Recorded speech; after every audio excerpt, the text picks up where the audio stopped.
Well, this is sort of how this is looking right now.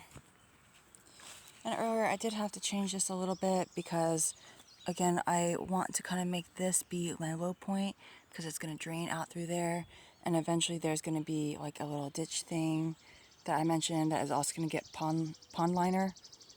And it's going to have like rocks and be like a little creek thing. And it's going to meander over there and over there into the pond. And then I am going to have to eventually adjust this whole edge because like I haven't put my drain in yet. Okay, so I've been just going through. Now you're going to notice this is not like a perfect slope because what it is I also want areas for the rocks to catch on. I don't want all the rocks to just fall off the edge into the base of the pond. I want there to be little lips to catch extra rocks all along here in different spots. Some spots will catch more rocks than others.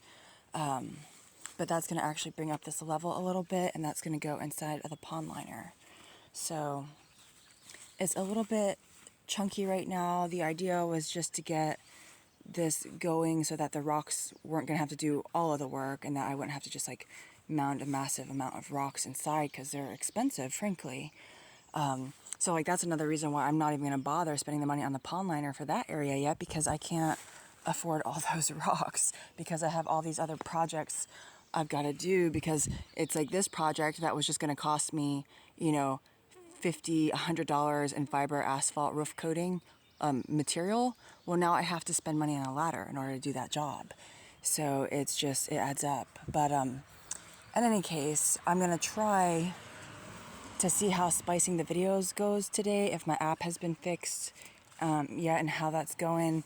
So we'll see how that works out, because basically I'm going to lay down the 5.8 ounce landscape fabric, and that's to also just give my pond liner some extra protection against like these edges. I did try to cover all the corners. Well, I might have to do a little bit more work on this one. I'm just going to literally just take that chunk of dirt and set it on the corner, because the corner is what I'm kind of more worried about right now in regards to my my pond liner not getting broken up or getting any holes stabbed in it. I don't want the corners of these cement blocks damaging that.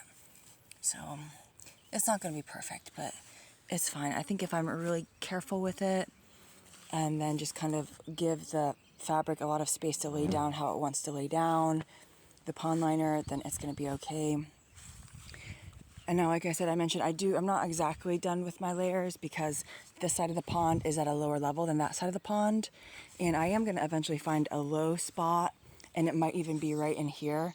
And that's going to be where my overflow comes out into this creek channel that I'm eventually going to put in. Right now, I might just let it flow down the hill just however it wants to go.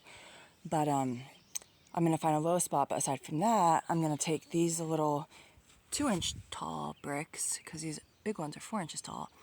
And I have just enough to go around this front end that's a little bit lower. So once I get the fabric in and then the pond liner in, I'm going to see how the level actually looks.